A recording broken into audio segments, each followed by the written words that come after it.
All right. Hey, and welcome back to Talk of Better Worlds. I'm Sir Felix the Cat, and this is our weekly podcast. We're on number 15 now. And with me, as always, I have Hawk. How's your day going? It's going. It's going. It's long. It's going. How about It's a yours? day. My day is wonderful. I'm not building a nest or anything. No trees to go with. Man, No branches. building a nest is real hard. I'll tell you what. So let's start our day with some news, like always. So the first thing that I thought was pretty cool is this past week Nintendo did a Nintendo Direct that was for their Nintendo Museum, which if you have not seen this Direct, go on to Nintendo's YouTube channel and definitely watch this. It is the coolest place ever. It's only in Japan, but of course it is excuse me, it is amazing. It is very Nintendo. So here's the coolest room. So it's giant remote controls to play games, so it's like co-op. They even have like a like you see the N64 controller, which I'm assuming would take like excuse me, like three people to play it. Yeah. You have two people doing the Joy-Cons here. One's doing the like stand-up side, another one's doing the like the hold nunchuck remote, I guess you'd call it. Yeah. Yeah, and these two having to dual wield this one because it's so big. That's crazy. Yeah, they have like the old NES controller. I think this is the Super Nintendo controller right there. And it takes a couple people. So you like one person's doing the buttons, the other one's doing the D-pad. That's awesome. Yeah, I definitely would like to go there. But they have so there's this room. And Miyamoto was there like showing this one off. And basically you're inside like this office and there's this pitching machine going on there. And basically you just hit the balls and try to knock it into one of the objects. And then it like lights up. Like there's a fax machine that prints out some Nintendo logo or something like that. Yeah, it's a pretty cool little thing. But yeah, it's a bunch of just shout outs to everything Nintendo and Nintendo's history. That's cool. Do they have those little cards? Like I forget the name of them. They started with those cards. Don't know. I would assume it's in this room, which shows like everything. It's every console they've ever made and everything. Okay. So I'm assuming it might be here somewhere. That'd be cool. Yeah, I didn't get a watch. Oh yeah, they have the designs for them. There they are. I love Hanafuda cards. I love those, dude. Yeah, I thought that was just pretty awesome. Like I really want to go to Japan now.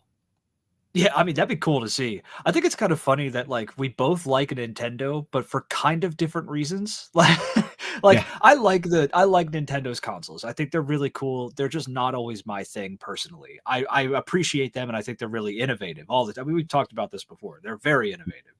But I like them mostly for those cards, but you like them mostly for the consoles. Yep. Oh yeah, because like that console room right there. I would love to go through this and just take a look at every special console and everything they put out. Oh yeah, that'd be awesome to see. Yep. And then next, we have more Nintendo news because that's the theme of the day right now. Amazon Games Boss says label will put games on Nintendo Switch 2. Praises Switch as a great device. Okay. And I am excited for that because there's people still feel like we're going to get more like MMOs. So Genshin Impact was originally announced to come to the Switch years ago. And we're still waiting. And I don't think it's going to happen just because if like look at Switch's cloud gaming. Yeah, it's not the best. I have good internet and I struggle to play some games without it like lagging out on me. And it's not my internet because I play Stadia and it was perfectly fine. But this, I could be sitting next to my router and it's not. Well, not a smooth situation. For Genshin Impact in particular, do you think that might have something to do with like the China, Japan stuff? Because I mean, like Genshin Impact, if I'm not mistaken, is like it's a Chinese made game. I mean, by a Chinese /CCP embedded studio. So maybe it's because it's a Japanese company behind Nintendo. Maybe that could be it too. I don't know. It could be. It very well could be. But yeah, I'm excited. There's games up here like Lost Ark, Blue Protocol especially. That's one I told you about. That is a beautiful looking game, a JRPG that I absolutely want to play. And then New World, I've been wanting to play that forever. I could just put it on my computer, like just boot up what is it? What is this? Amazon Gaming? Is that what they call I it? think so. Yeah. Yeah, I could just do that and like get the game and play it, but I want it to come to a handheld because that's just how I am. Yeah. Yeah. But yeah, I'm super excited about that. I'm glad that it's being acknowledged as, the device it is. It's not the best, not the strongest, but it is a fantastic little console. It's good for what it is. It has its place. Yeah. It Yeah, definitely you're not has its gonna place. like, and there's always the rumors that the Switch 2 could apparently play that Matrix demo. It could play Final Fantasy 7 remake. And like, it's cool. I don't need it to look like a PS5. I really don't. Yeah. I mean, just play games. I mean, they've done great of taking games and downgrading them to work on the Switch, and that's all I need. Just give me games. Yeah. I don't need them to look the best. Just play. All I want from it is a 1080p screen and a solid 30 or 60 FPS. I will accept 30 FPS on a handheld. Yeah, it's I the don't screen's care. not going to be 1080. It's going to be better docked from what everybody said. But yeah, the screen's apparently just going to be 720. Okay. Okay. That's kind of a shame because they definitely could have done 1080. Yeah. But I'll see what happens when it comes out. I might buy it, might not. I'm definitely severely in debt, so probably not. But we'll see. Yeah. And then next, more Nintendo news. So I thought this was awesome because I want to play Sims. So Yeah. Apparently it's leaked that My Sims is going to be hitting the Switch in November. So I play like mainline Sims. I've been playing it since the beginning, but I never really dabbled in the console versions too much. Is My Sims like a spin-off or? Yeah, it's like they say here. The first one was released in 2007, and it's like an Animal Crossing like life sim. Okay, okay, well, that's pretty cool. Yeah, it's just still got like that Sims feeling, just not quite as, it's not like Sim City, but it's closer to, I guess, Sims 2. Probably. Or yeah. like, did you ever play the Herbs? No, I don't think I've ever heard of that one. That one was pretty cool. So it was back when the Black Eyed Peas were big because they were like the soundtrack to it. Okay. But yeah, it was like more of a suburban life. You would hit up the mall. You'd have interesting music. The color palette was a little more of its time. Browns and orange and red, like that kind of feel to it. Yeah. Yeah, it was a dope little game. I want that one back too. That reminds me, I think Paradox is publishing a Sims like game. It's obviously not an official Sims IP. I forget the name of it, but they're pretty soon. I think it's this time. Okay, can't talk. This year, I think it's coming out. I forget the name of it, but it's a Sims like game, and it honestly looks kind of better than The Sims. Nice. Yeah. And then more fun news. So 3 years after Google shut down the studio behind this cult Metroidvania, which they're talking about, Journey to a Savage Planet, they're back with a bigger, bolder sequel featuring a legally distinct evil mega corporation. You can't guess who that is. We'll never guess who that mega corp is, just ever. Yeah, they're going to come up with some play on Alphabet or something. Yeah, and it's fantastic. So did you ever play the first one? No, but I wanted to. It looks good. Definitely, it's super cheap on everything. I think it's a wonderful little game.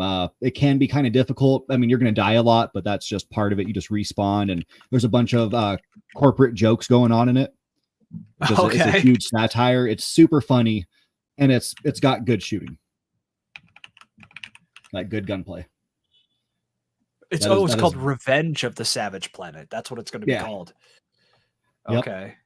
It is going to be fantastic. And it looks like it might be co-op or something. I mean, I don't know if the first one was. I never played a co-op. I played it on Stadia when it first dropped. And then I have it on my Switch. But yeah, that'd be kind of cool. The first one says it's online co-op, according to Steam anyway. Oh, okay. Yeah, never played it that way. Didn't know that was a thing. It might make some things a lot easier. Oh, I'm sure. Once another like seasonal Steam sale hits, I'll probably pick it up because I've wanted that game since I saw it announced. I think didn't I recommend it to you when I first saw it? I think so. because I was like, I knew you would like this game. Yeah. And then since we're here, I might as well talk about this really quick. So this game is just blowing up, just blowing everything away. It's selling really well. It's like the second most played game ever on Steam. Yeah. Black Myth Wukong. That is amazing. When I first, I think I mentioned something about it to you while we were working. Actually, I said it's a Souls-like. I was very wrong. It is not a Souls-like. That's a huge argument happening. Yeah, it's just an action RPG. Yeah, it's like God of War. It's like Yep.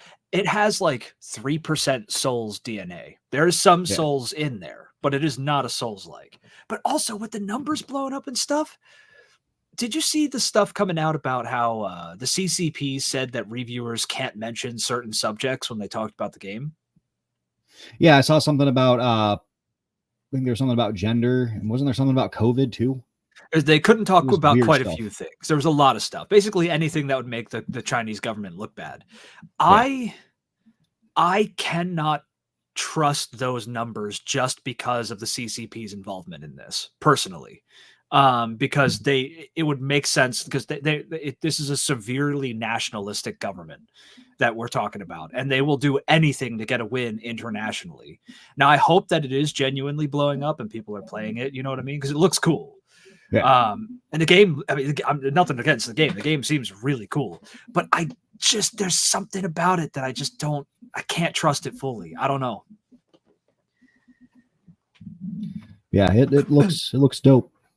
It'll come to a system I can play, hopefully, when Switch 2 drops and they demake it. 20 years. Yeah. At the end of Switch 2's lifespan. So here's more awesome news. Let's get into Marvel, the MCU, like we love to do. So James Spader is returning as Ultron for Marvel's Vision series. They're actually going to be doing a spin-off of WandaVision about Vision, which is going to be awesome. It is going to be led by the Picard showrunner. Oh, well, that's terrifying. Yeah, it partially is. I'm glad that James Spader's coming back as Ultron because I wouldn't want anybody else to really voice him. He was perfect for that. Yeah, I think he has the perfect voice for that kind of character. I mean, like, again, Marvel, we all know. Yeah. But it's like I did like that character, and I think he's the best voice for it. But with the person or people behind Picard, running the show here, I would be extraordinarily weary because the showrunner Picard is god awful, dude. Look them up. I know nothing about him. It's so bad. He co-created. He also did 12 Monkeys, which is good. Okay, that was good. He did the reboot of MacGyver. So I mean, he's mixed. He's done mixed things.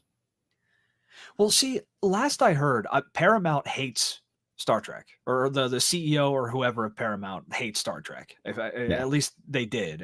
Maybe there's a new one. So maybe there's some intentional sabotage there. There's one new Star Trek show that's really good. What is it? The Something Worlds show, or I forget the name of it. Strange New Worlds. Yeah, Strange New Worlds. That one's really good. And hopefully this guy doesn't mess up this show here. Series, a show. But I'd be weary. Yeah.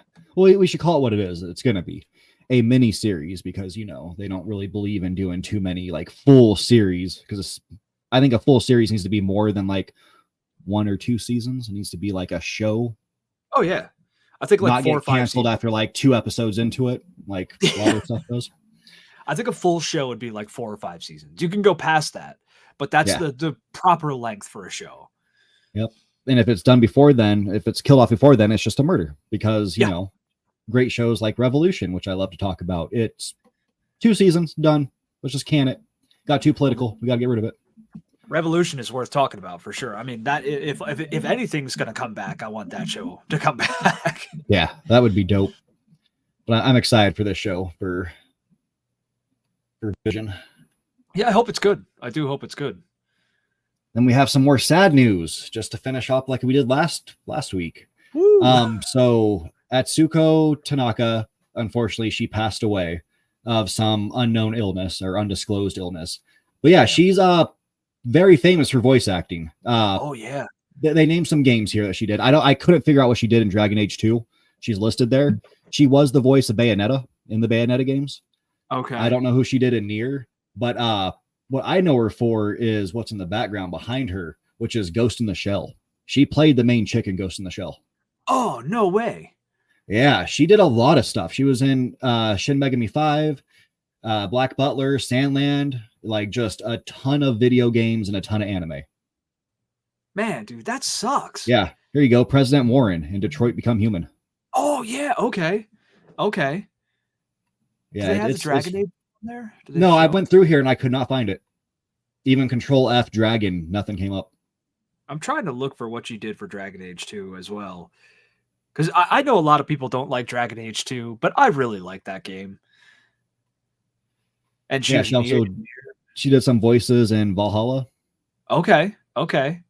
Yeah, she's probably someone that, like, even if you don't know you've heard her, you've definitely heard her. Yeah. Man, that sucks. Yep. Especially because she was a voice actor too, or voice actress, not an actress turned voice actress like we see all the time now. She was a proper VA. Yep. Man, that sucks. She did so many things. Yeah. That's a shame. Yep. Especially so young. Yeah. Yep. Undisclosed illness. Well, sad times. Hopefully she respawns somewhere better. Yep. That's all we could hope for. But since we're talking about games, talk about our topic, which is JRPGs versus Western RPGs. I was going to say Western JRPGs. JRPGs versus Western JRPGs. Yes. A nuance. Yeah, the regular Japanese and then the Western Japanese. Yeah. Say, do you like JRPGs? No, so what do you think about it? I mean, I know me and you have had this conversation quite a few times. We have, yeah. I'm always going to be a bigger fan of JRPGs for some reason. Just something about them just draws me in so much more. Like I have in the background of this Chrono Trigger and Baldur's Gate 3. Yep. Both are the best game in their respective realms. Like two of the best RPGs just ever. Yeah. I mean, for Western RPGs, I feel bad for any developers because they have to try to compete with that in some sort of way, because they're always, no matter what game they are, like they might not be in the same, like whatever the next Elder Scrolls is going to be called. It's going to be compared to Baldur's Gate 3, even though they're completely different styles of game. It's going to be compared to it. Yep. Just like a lot of RPG or JRPGs get compared to Chrono Trigger, because it is the JRPG. It is the JRPG. Like even I, who live under a rock in terms of JRPGs, knows of Chrono Trigger. Like anyone who's picked up a controller knows about Chrono Trigger. Yep. Yep. It's so influential. You see it in so many games today still, and that game is from Super Nintendo, which is funny because back then, just a little funny story about this one. Back when it first released on the Super Nintendo, there wasn't like a regulation on game pricing. So this game was $100 when it dropped. Yeah. Dude, what would that be for inflation today? They'd be like what, like 200 probably?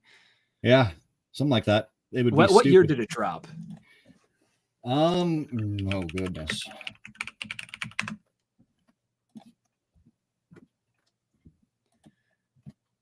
Keeps giving me the upgraded version. 95. All right. And you said it was $100. Yep. That would be $206.39 today. Yep. That'd be just over $200, man. Yeah. But now you can buy it on Steam for $15. So hey. I've been thinking, I know how big this game is, man. I like some JRPGs. I'm open to JRPGs. You have given me some recommendations for not even just JRPGs, but some Japanese, Eastern type games in general that I've really liked. Yeah. Like I don't think it's a JRPG. Well, it's not a JRPG, but an example of that in general would be the Valkyria games, Valkyria Chronicles. Yeah. Awesome games. I love them. So I think I'm going to pick this game up at some point and check it out on Steam, especially because it's on Steam. It's the enhanced version. It'll be good. I definitely want to try it sometime. Yeah, absolutely. It is fantastic. Your choices actually matter too, which is something you like. I need that at this point. Yeah, like you can mess things up. The main story is not really going to be too much affected. The choices matter really, in my opinion, is only near the beginning. Things you do at the start of the game will get brought up a little later at the start of the game. Okay. And you'll see like them showing you like, hey, what you do does matter. Well, that's cool. I mean, like, just even if it's like kind of almost tokenistic, I want my decisions that I make in RPGs in particular. It is a role-playing game. I want my decisions to impact the world in some visual or like social or even economic way, something that I could see or tangibly feel effectively with quote unquote within the game. I want to see that if I'm playing somebody if I'm invested as this character in a game, I want to see that person affect the world. But what do you think JRPGs can offer that's either not seen in Western RPGs or done better than in Western RPGs? One thing I prefer more about it, which I talked about in my Dragon Quest video, the characters. Like, yeah, there are fantastic characters that are interesting in Baldur's Gate 3. Yeah. Oh, yeah. But there's something charming and just wonderful about JRPG characters. I don't know if it's just because they're anime-esque, but something about them they might not even say that much, but you'll fall in love with them. You'll fall in love with characters that don't really interact with you much at all, but something about them will just draw you in. I think that's probably true, because like if we're looking at, like, we can't just look at Baldur's Gate 3, because Baldur's Gate 3 is like the peak of the mountain. You know what I mean? Yeah. Like Baldur's Gate 3 is as good as it gets so far in terms of RPGs that we've seen anyway. I mean, I think that's objective. That's not even like let's look at one of the worst then. Let's talk about Skyrim. No, for worst RPGs, like Western RPGs that I could think of, one that comes to mind, because I've been playing it again recently, is Assassin's Creed Valhalla. In terms of being an RPG, it sucks, dude. It's terrible. Yeah. There's a skill tree that does effectively nothing. It's like incremental changes. But no, I think that JRPGs do offer that over Western RPGs, but I think it comes down to artistic presentation. So like JRPGs generally have an artistic style that you just don't find in Western RPGs, because Western RPGs are too busy trying to be furrow-browed and serious. Which is not bad. I love serious. I love sad, depressing things because I am a sad, depressing thing. Okay. But like, well, yeah, you're not real. You're a bird. Yeah, I'm a bird. I'm stuck in this form, man. I have to hop around on a keyboard. But no, JRPGs have a charm to them that you just don't find in Western RPGs. And I've even seen that and registered that. So I think that's totally valid. Yeah. But yeah, there's that. And like, they usually go more fantasy too. Like, yeah, again, Baldur's Gate, Skyrim, most are going to have like some sort of like magic or something, which are like fantasy. You might have dragons, and that's fantasy. But like, this is like doper fantasy. And like Chrono Trigger, you have a frog dude, like a man frog who is a person turned into a frog. And he's not like the little just jump around ribbit thing. No, he carries a shield, sword, has armor on. It's cool things like that. You have a fighting robot dude on your team. You have a cave woman because you're time traveling. It's just, I feel like it's more open. You're more open to do, it's like, because it's cartoony. So you're just more open to do more things. It's not just one A, B, C, D. Yeah, I think JRPGs probably have like they are more open to be crazier because they're less grounded in reality. And that, again, I think first and foremost starts with the style, the art style. Like Yeah. it's the presentation and the art style, because if art style is like music, it's something that you'll notice it if it's done wrong or if it's not there. I mean, well, you can't really not have art style in a video game, but if it's done badly, you'll notice it. But when it's done really well, it can be hard to pick up unless you're attuned to it effectively. Yeah. Um, so like the Western RPGs start with the art style, which is more whimsical and more weird and kind of over the top sometimes. And their facial animations, specifically in the video games, well, I mean, I was thinking of anime too, but we're doing video games. So facial animations can't be as realistic as a more realistic looking game. So they're a little more emotive and stuff like that, which helps with the charm and weirdness and craziness and stuff. So yeah, I could see that. I could definitely see that. And that gets me back to an argument. So one of the guys behind Dragon Quest, who's like leading the charge now, he was saying like it's getting harder and harder to keep a silent protagonist because you just look goofy standing there. And it's like, no, that's what facial expressions are for. Yeah.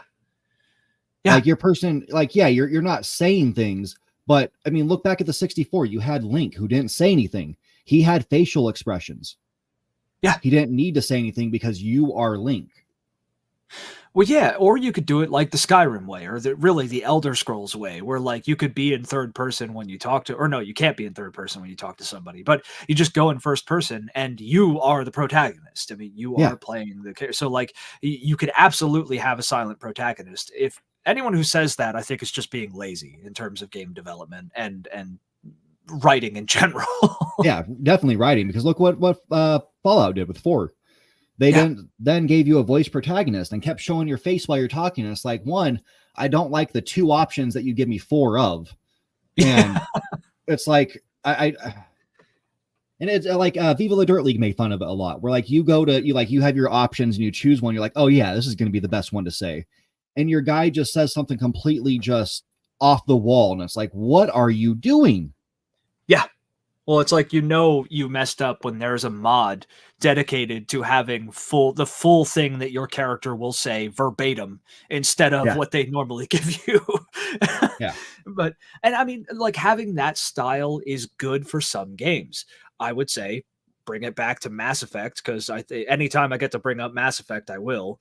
You have a voiced protagonist. It is cinematic in how you talk to people, but you have a ton of dialogue you could do. Yeah. And the little blurb that they give you gives you a good idea most of the time of what the character is going to say. And I think what Mass Effect did better than Elder Scrolls and Fallout was you had those additional actions. Like you had the renegade actions or the blue option, whatever it was, whatever they call it.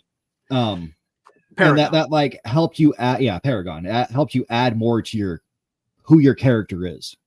Yeah. It's not just A, B, and C. It's A, B, and C, plus you have X and Y over here. Yeah, it's like a fluff action, I'll call it. Yeah. Like it pads you out.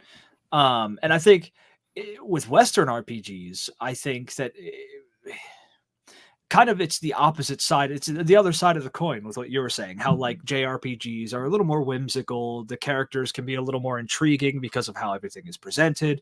The stories can be crazier. But what I really like about Western RPGs, and I think they in turn do better than JRPGs, is you can have much more serious and darker stories than you find typically in JRPGs.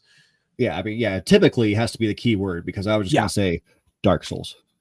Yeah. I mean, it is a JRPG. It's a JRPG with the code of a Western RPG, but it is a JRPG. But no, I think, and there are some really dark JRPGs. You've talked about some. I've seen some. Like stuff. The Shin Megami Tensei series. Yeah, and Persona. Yeah, Persona. I mean, Persona. What is it? Persona 5? Yeah, Persona 5 is the last one. That one has super dark themes all throughout it. I mean, it starts off with a horrible one. Like it's all about a teacher essaying students and whatnot and abusing students. Yeah, it's heavy stuff, man. And I mean, but like again, I guess it really comes down to the presentation. I think the presentation kind of takes a little bit of the edge off sometimes for JRPGs with that darker stuff, because it does have that more whimsical presentation. But then with the Western styles, like let's say Baldur's Gate, some of the like there's a necromancer character that you meet in Baldur's Gate. I won't do spoilers or anything, but you meet a necromancer, and like his visual presentation is disturbing, dude. Like he is a disturbing character. Just looking at him is vile. And I don't think it could have been pulled off quite as well if it were a JRPG in that those cases like that, effectively. Oh, I know who you're talking about. Yeah. Yeah, that's the one I'm thinking of that you meet at your camp. Well, you can meet him in a couple places. He's got the cuts on his face, like bluer skin, fat guy. Yeah. That I don't think his whole aura, let's say, his whole vibe, we'll use that, would not have been pulled off as well if it were done in a JRPG, I think. Yeah. Now, here's one thing. I was going to say this is a bad thing about JRPGs, when I started thinking Mass Effect kind of does it. Baldur's Gate 3, I believe, has it. Given I only played the early access, so I could be wrong. Cyberpunk definitely has it. That is adult scenes. Yeah. I want to say they're very cringe because, like, anime, you know how I am with anime. If it gets like cringy, I just stop watching it. Yeah. Like, I'll give it a chance. I'll fast forward to the one part the first time I see it, but if it keeps going on, I'm gone. Unless it's just like a pure comedy scene. Like, animes like to do it where like the character's being a perv and they see something they like, their nose is going to start bleeding and they might fall to the ground. That's whatever, as long as they're not showing too much of it. Like there was I wish I could remember the name of the anime. Been looking for it again for years since I saw it on Hulu. But it was a comedy that did that quite often with one character, and it was funny. It wasn't anything bad, nothing that made me want to like make sure no one was watching me watch this anime. Yeah. But that one Valhalla Knights 3, the one that I always talk to you about. Yep. Where you're literally you go to the brothel to level up and like get new items and whatnot, and you have to rub the screen on the Vita, and it is just the most disturbing, just cringe-inducing thing ever in a game. And sadly, that's a JRPG. Yeah, that's weird. None's ever topped that, but I mean, like, Cyberpunk is the next closest. Like, you could go find someone on the street who you could pay money to, and then it gets awkward. And I'm sure people sat there and paid thousands of dollars to that person. Oh God, probably, which is sad. That's sad. Yeah. I'm sorry, but like if you do that, you're sad. You need help. There's probably a mod to extend it on PC. Oh God, I'm sure, dude. I'm so sure that exists. It turns them into the Energizer Bunny. Yeah. No, but no, I do. So like, I'm not a fan of sexual scenes. Like, I'm not a prude or anything, but like, I think a sexual scene, if it's done, one has to be done tastefully. And that includes not just like what they show, but also the subject and the nature of the scene. So like, I don't want to see SA play out on a show or a game or something. I don't want to see that. Like you could imply it. You could dance all around it all day and imply it. And that's perfectly fine, but I don't want to see it. And you could imply it very well too, but I think that Western RPGs can do sexual stuff better than JRPGs. It could still be really cringe, but it's also at times not terrible. Like let's say Mass Effect 1. Mass Effect 1. Okay, yeah, I was gonna. So two examples. Mass Effect 1. Well, all the Mass Effects actually. It's kind of cringy. It's kind of it's like a stupid little series goes on. It's only in the first one where it's like, okay, it's a little bit of kissing, and then it fades to black. Yeah, they show him rubbing and stuff a little bit, but like or like hands and everything. But I think you see part of an ass at one point, but it's not bad. It's tasteful. I think The Witcher is a little more explicit. The Witcher 3 in particular, it's a lot more explicit than that, but it's still done better. I think it's done tastefully, and I just think that you find that more in Western RPGs than you do in JRPGs. Yeah. Yeah, I mean, that's what I was saying. I only like it when it's comedic and it's not too much. Yeah. When it gets to be too much, it's just it's cringy. And like I was telling you about the Rebel Moon director's cuts. I love the movies, However, both of them have one scene in it each that is just way too long, and I really don't need. Yeah, I saw don't that need to scene. see all that. I like that, like in the first one, I like how they did it in the original cut, where they just implied or basically just said, "Hey, this happened." Yeah, But yeah, we didn't have to be there in the room for it because that's awkward. yeah. And I mean, it's difficult to pull off, I think, because I don't mind seeing stuff. I don't mind if they showed stuff. You know what? That's fine. But it's just got to be short for one, because I don't want to sit there like I'm not. I don't want to sit there for like 10 minutes. Yeah, like come on, bro. Like I'm sorry. I don't want to Yeah. see that. But it's got to be short and tasteful. And yeah, I think there's something. The other part. This is my gripe. I think with this subject with JRPGs, a lot of the time. Well, not a lot of time. Some of the time in JRPGs, more often than in Western RPGs, you will see sexual stuff, not explicit sex happening, but sexual stuff going on with minors, which Yeah. That's a lot more common in anime. At least if it happens in games, they usually don't get brought over to the US, luckily, yeah, because people put their foot down like, nah, that's not coming here. yeah, nobody. Yeah. And then it ends up on Steam anyways. But Yeah, yeah, it's I'm glad that doesn't happen in that. And I would rather it not happen in anime either. I don't know why that's such a desire. well, it's because the Japanese culture has. They're different. They're different from us. I'll say that. Yeah. They have different standards and beliefs and stuff like that, which I mean it's fine, I guess, but I just as an American bird, I don't like it. Yep. I agree. It is not the best. Yeah. One thing this is even another hard one. I was thinking of like armor in Western RPGs for women. Oh God, yeah. It's gotten better over the years. Because it used to basically just be like a thin piece of metal covering certain areas. That was it. Like a chainmail bikini. And I mean, in JRPGs, Chrono Trigger is not a good example. Let me pull up Final Fantasy X. Final Fantasy X. Lulu, it knew what I was going to pull up. What do you know? Oh, they're not showing one of her more revealing pictures. Oh, here we go. Let me share my screen. So you can see her here. So she wears like this robe type thing, and it's cut right there. Yeah. And it's like you would not be hitting up the battlefield like that. Just no. You wouldn't. No one in their right mind would. Maybe a gala or something, but not a battlefield. Yeah. Like you're not going to go slapping people around with that on. No, I think that women's armor is a problem in both JRPGs and Western RPGs.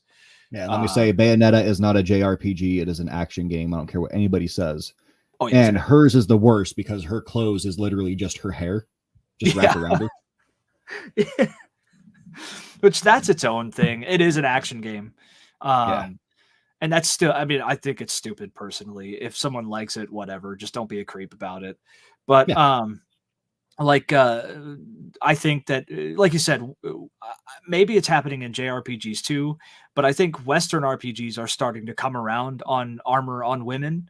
And I think that's because there's been more of a historical revival on like YouTube and stuff like that lately, where people look up more accuracy and stuff. So if women wore armor, it would have just been the same armor dudes wore.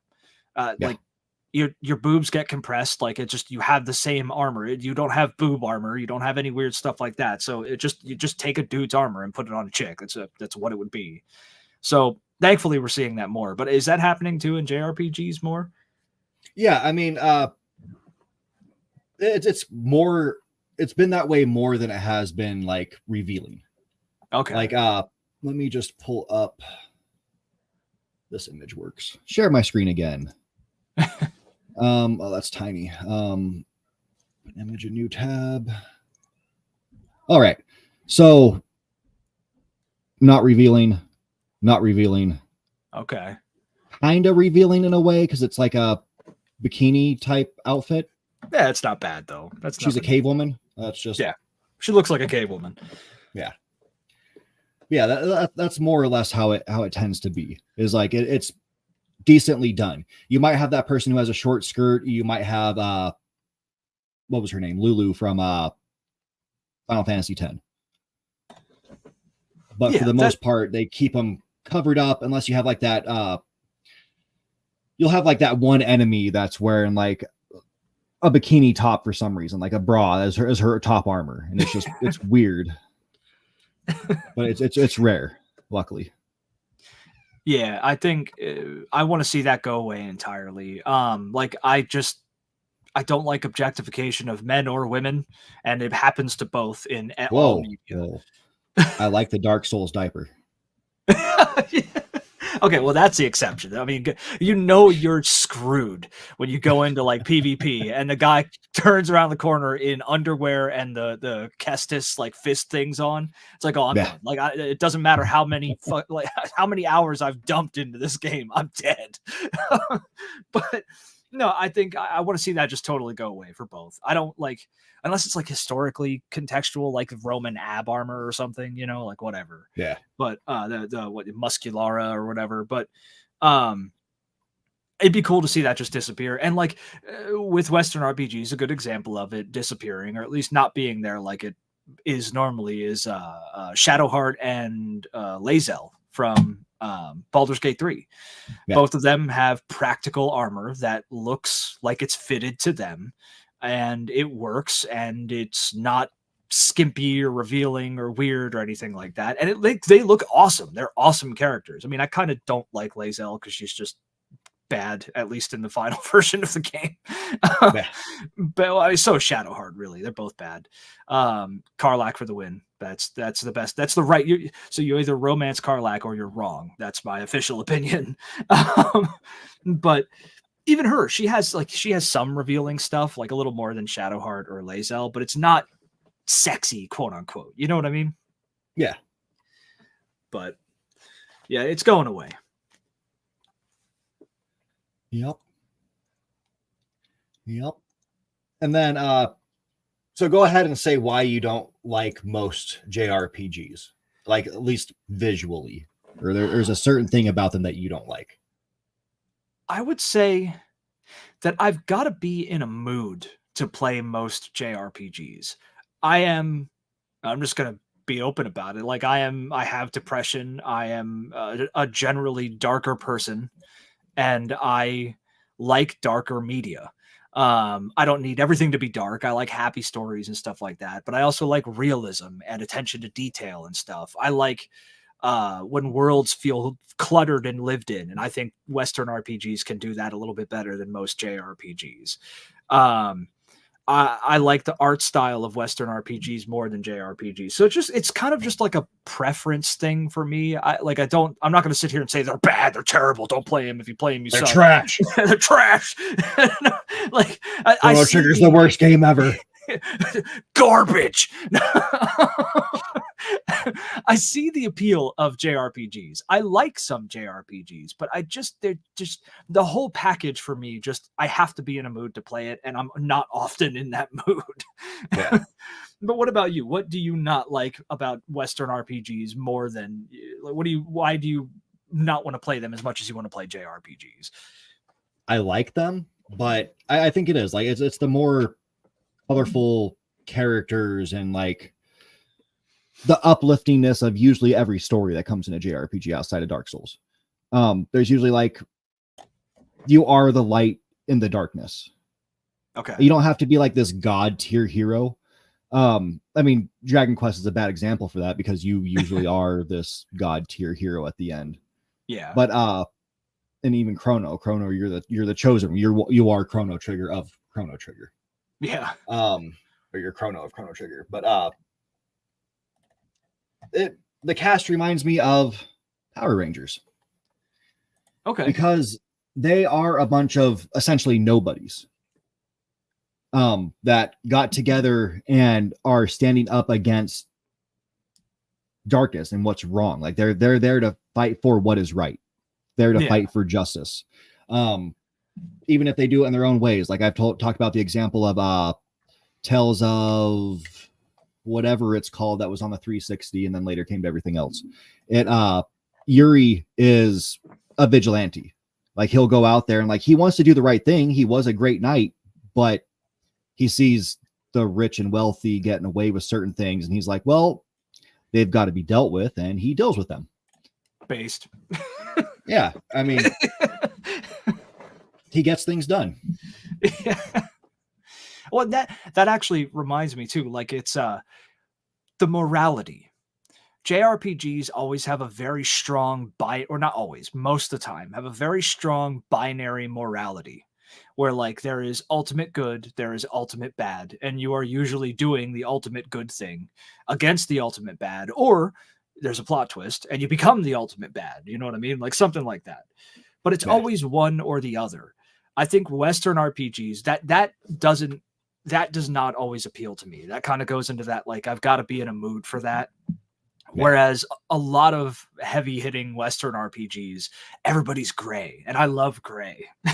I love gray morals and stories, like where all your good guys do bad stuff and all your bad guys can do good stuff and can be relatable. I love that because I think it's more realistic. But that's another reason why I'm not always keen to play JRPGs personally. Yeah, I get it. What is the best JRPG ever outside of Chrono Trigger? Like in your opinion, ones that you've played? I have to look at the ones that I played here. Actually, give me a second. JRPG. Let's see. All right. So, what would you consider Dragon's Dogma a JRPG? Yeah. Okay. Yeah. Okay. Let me look through here. We got that's more of a darker one too, which is nice. It is, yeah. A contender so far is Dragon's Dogma. 1, because 2 sucks until they fix it.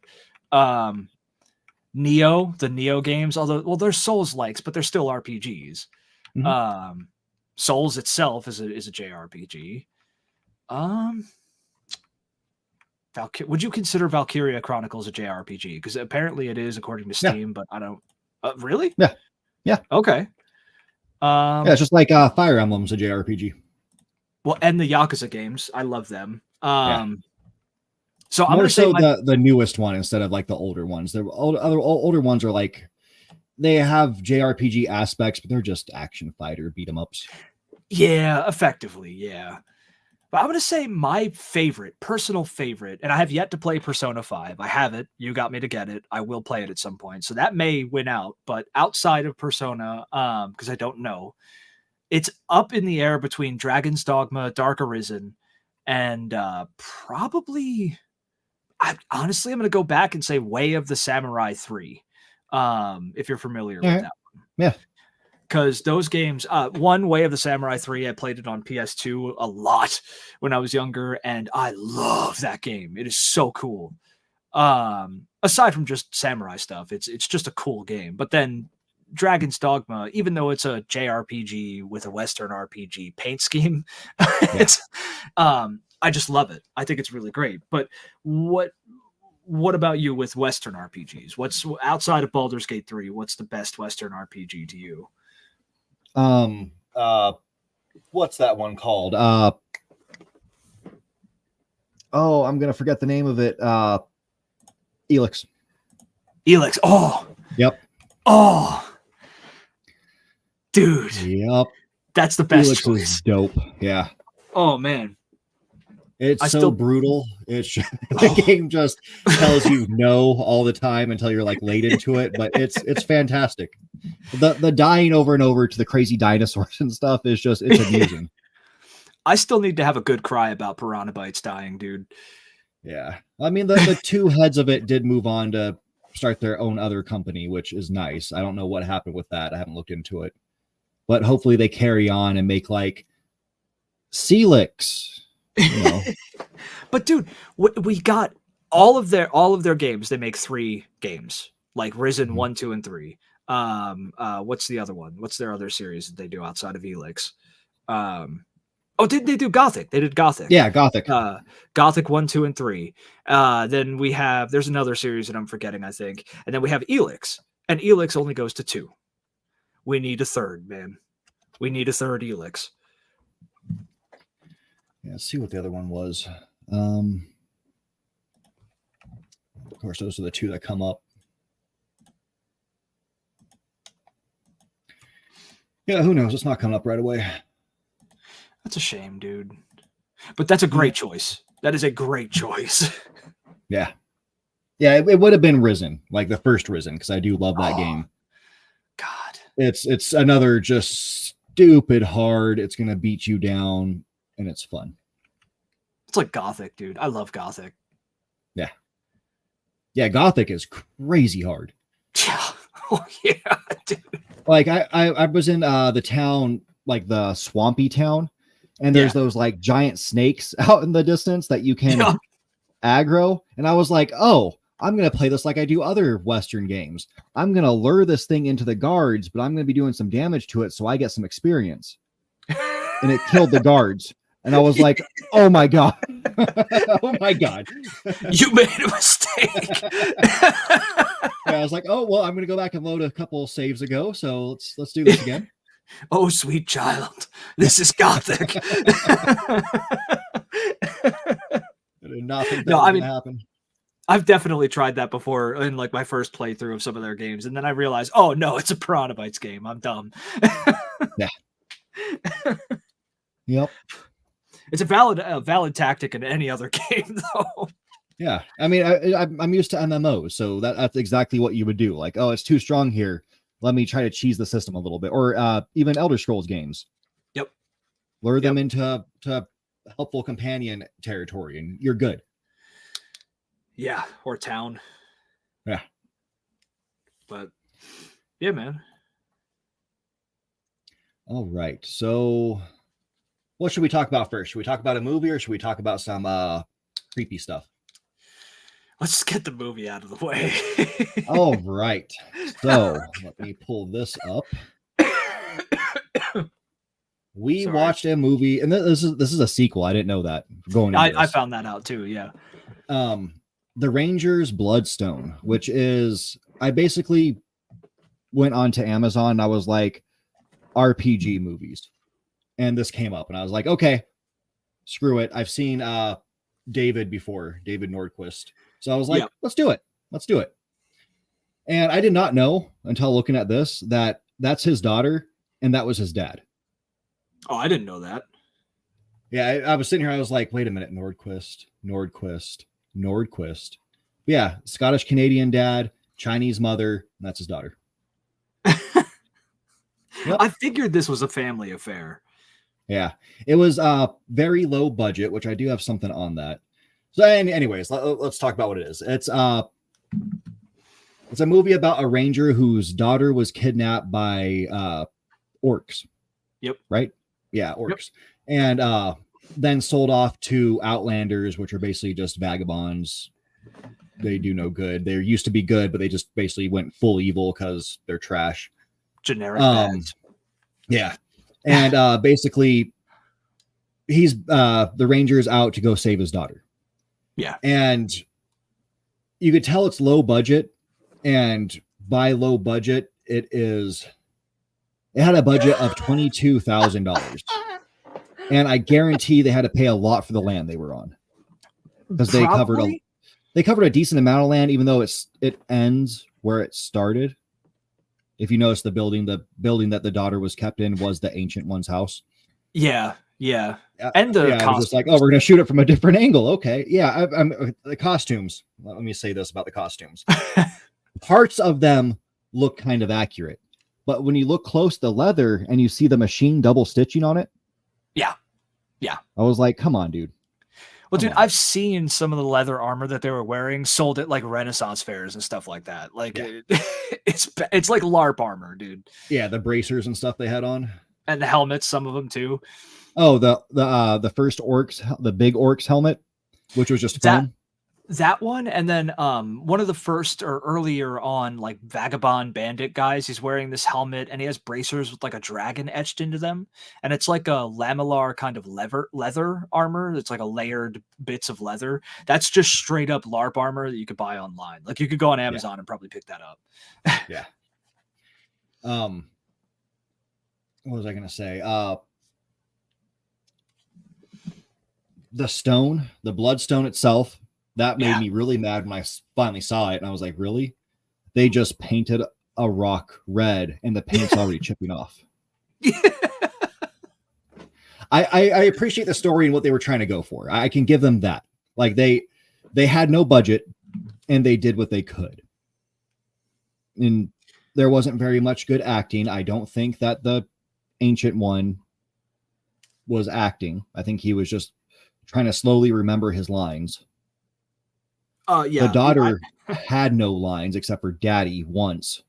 Yeah, I don't think anyone was acting. I would not call anything acting that happened in this he movie. tried in parts. The main guy, he tried in parts. Yeah. But forgot a lot.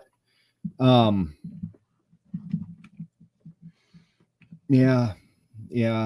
I was very disappointed by this one. Well, are you familiar with Mini Wargaming? No.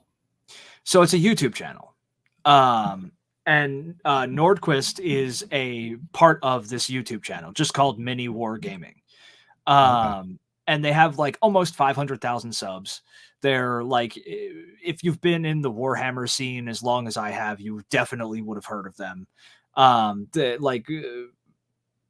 Basically, most people who are pretty deep into the tabletop gaming scene have at least heard of these people on this YouTube channel. But I don't really like the channel personally that much. It's okay. They're okay. He's a big member of that channel, and I don't understand where this movie comes from. I think it was like a GoFundMe thing that they started. Yeah, they did. Let me just pull him up, go over his back catalog. Movies. So they first started with this one. It was a little short they did on YouTube and then released at some film festival thing. Yeah. Another short. And then they did the Rangers Shadow Rising. And then they did the one that we watched, Rangers Bloodstone. So, and this one was purely funded by some investor groups that wanted to do it. And I guess it actually made a profit. So good for them. This made a profit. It had great, upon release, it had great reviews. The internet does not like it though. The internet gave it like a freaking 2.7 out of 10. Another thing gave it 1, like a 1. I think it deserves a 0.5, to be honest. Like, so I don't want to just like shit all over the creators of this movie. If they were trying to be serious, then okay, I'm gonna be lighter on them. If they were trying, because it's that bad, honestly. Like, it's to the point where like I don't want to. I mean, we're nobodies, but like I still don't want to punch down like that. You know what I mean? Like, yeah. They at least. If they were trying to do this seriously, they at least got the money together and then made something out of it. And that's commendable, I guess. You know what I mean? It's not like this is some director's passion project or something. I think this was like a family affair of a guy who's very interested in fantasy and old school sword and sandal kind of movies and games and stuff like that, and wanted to make this movie. So like, okay, I just don't think it was really something that probably should have been made, personally. Yeah. Here's a 1 star. This is from Rotten Tomatoes. Spoiler alert. I've smoked for 20 years, but if I get cancer one day, it'll be from having watched this movie's bad acting. That is the one review they got on Rotten Tomatoes. That's so bad, dude. And like, yeah, like, I don't again, be that guy. I'll give them credit for the plot, like what they were going for. I get that. Yeah, it wasn't the greatest, but it wasn't. The plot wasn't trash. It turned out to be generic bad guy at the end. I liked the whole thing with when you find out who the one good Outlander is, like his connection. I was like, hey, I approve of that. That's not terrible. Yeah, they had a good idea. Yeah. Just, yeah, that's where it stopped. It should have stopped at the board. Yeah. But I don't know. Like I said, it's commendable that they tried to do it. It's, I mean, it turned a profit, so I guess it was a success ultimately. But I think the only reason it turned a profit is because it was funded by the fans of this YouTube channel. So yeah, I'm sure the fans are the ones who gave it the initial review. Yeah, absolutely. I have no doubt about that. So, and I know a lot of like mini Wargaming's fans are pretty passionate about them. So, I get it. It's just not for me. I don't think you should watch it unless you are like super dedicated to this stuff. And even then, it's still not great. Yeah, I mean, watch it with commercials and you'll have some entertainment every 15 to 20 minutes. Yeah. Yeah. I mean, again, I'm going to give it like maybe a 2 just because I do like the plot. That's more than I'd give it, but I understand it. I understand the 2. Yeah, heck, you can watch it right there for free. FFF Full Free Films. Oh, yeah, right there.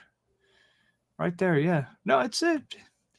It is what it is. I'm not interested in seeing the other one, the first one. I'll watch it at some point. I don't think it's on Amazon. I think that one was only on Tubi, so I'll watch it one day. Well, let me know if it's worth checking out. Yeah. Oh, Roku channel. There we go. This dude is huge. The heck? Whoa. Yeah, he's Adam Sandler. Who would have guessed? Man. I mean, he's got an interesting choice of facial hair cut going on there. Yeah. I mean, I'm not going to tell him that to his face, but that one pic, he was huge though. Yeah, he's a big dude. You know what he kind of looks like to me? He looks like what's his face? Christopher Judge a little bit. Christopher Judge. He's the dude who played Teal'c from Stargate. Oh, okay. Okay, I got you. Big dude. I don't know, but we should watch this sometime. What is this? Once Upon a Time? Once Upon a Time in the Apocalypse. I'm down. Yeah, I'm down. Well, dude, like, remember we would go through, oh, go up. There it is. Yeah, Mythica. We would go through movies like this and we'd find stuff like Mythica. And that is a great series, dude. That's kind of what I was hoping this was going to turn out to be. Yeah, yeah. Mythica has some bad CG, but it's a good story. It's got decent action. It's not terrible. Cool characters, too. Yeah. Yeah, watch Mythica instead. Yeah. Watch the Mythica movies. They're pretty dope. Yeah, there's like 6 of them or something like that. Actually, yeah, I think, wasn't there like 8? Let's see. Mythica. Full series. Let's see. There are, I guess, only 5. What? No way. Yeah, 5. I thought there were way more than that, dude. Yeah, I mean, unfortunately, they have Sorbo in it. That's whatever. But he's not the. I don't know why they say starring him because he's not the main character. She is. Well, they probably say starring because he's the biggest actor in the cast. Well, actually, I've seen Adam Johnson before. Yeah. Yeah, I don't know. Yeah, but I don't like Sorbo. Yeah. Kavan Sorbet. Yep. All right, let's move on from this on to fun times. Creepy stuff. Yes, well, it's not really creepy this time. I was given a little bit of a reading because I was like, what is this nonsense? And I was like, hey, it's Hebrewese. Yeah, it's like Yiddish or Hebrew or something. Hebrewese. Yeah, so we have we have SCP 1650. Let's just go on to description because it's not it's safe. So you know it's not anything dangerous. This was just interesting, so I decided to keep it up. The SCP is a clay oil pot dating to the Hasmonean period, Judea, circa 170 BCE. On the bottom of the SCP is an inscription in Hebrew, which has experienced significant wear due to the age of the artifact. you can translate it here, which says illegible, and thus spoke the Lord to illegible. Pour the oil on your flesh and go amidst the illegible. This is kind of like the redacted stuff, with the Lord's name upon your lips, and his wrath and fury shall illegible. The blood of the Maccabees, Maccabees, Applebee's shall purify his house behind you for all eternity. So once I read that, I was like, okay, so this is like the anointing oil you do when you're being baptized. Okay. That's what I'm getting from this. Yeah, I can see that. When in an upright position, the SCP appears to be empty, but when tilted and held at a specific angle for 30 seconds, various types of oil, henceforth SCP-1650-1, will be poured from it. At 45-degree angle, it's olive oil, virgin olive oil. At 50 degrees, while it appears to be identical, or okay, sorry, let's go back. That was 1650-1-A. And then at 50 degrees, it's 1-B. And it appears to be identical to 1-A, smell, texture, taste, and molecular structure. Ingesting it causes nausea, abdominal pain, and vomiting, followed by cardiac dysrhythmia, tremors, seizures, and finally death in 80% of or 87% of test subjects. Permanent brain damage in 12%, and no effect among the remaining 1%. Where does my local plug sell some? I mean, maybe. And then at 65 degrees, we have 1-C. It's unknown. It's clear. It shows no anomalous properties unless used to light. Oh, sorry. Skip the word. Unless used to fuel a light source. I was like, and to light source what? To light a fuel source. Yeah. It happens all the time. When thus used, it will burn for a period of 24 hours to 63 hours. The burn process does not produce heat and does not require oxygen. Oh, which I think is pretty dope. No oxygen for a fire. Yeah. At 90 degrees, 1-D. It is an unknown oil and it's red. When applied to inorganic matter, 1-D acts as a preservative, preventing rust when applied on metal. When applied on living organic matter, 1-D possesses mild corrosive qualities, which is so weird that it's going to prevent rusting on metal, but yeah, it's going to corrode organic material. That's crazy. Yeah. It has no effect on dead organic matter, which can be used to safely apply it to other materials. Of note, 1-D's effect on blood seemingly erased any trace of blood it comes in contact with. Because of this, ingestion or injection, just inject into your lungs and get rid of COVID. Ingestion or injection of any significant amount of it will quickly become fatal due to rapid exsanguinization, loss of blood. And not applied, or if not applied to inorganic material, it will lose its anomalous properties within 30 seconds of being poured from the original SCP. Oh, wait, sorry. It's exsanguination. Just means losing blood. Yeah. Yep. Yeah, I thought that was a pretty interesting one. That's weird. So do you think this is some like God bothery type stuff? Like, is this like a Jesus pot or something? Like... Absolutely. This is something, this is kept right next to Pandora's box and stuff like that. This is like, and the Holy Grail is also next to it on the other side. They have it separated by the box because, you don't want to pour the oil into the Grail and then drink it and die.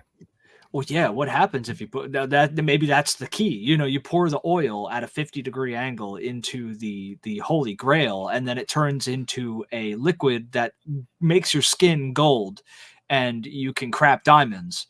And I know this because I know a guy. Let's just put it that way. Let's put it that way. I know a guy. Where's the 2?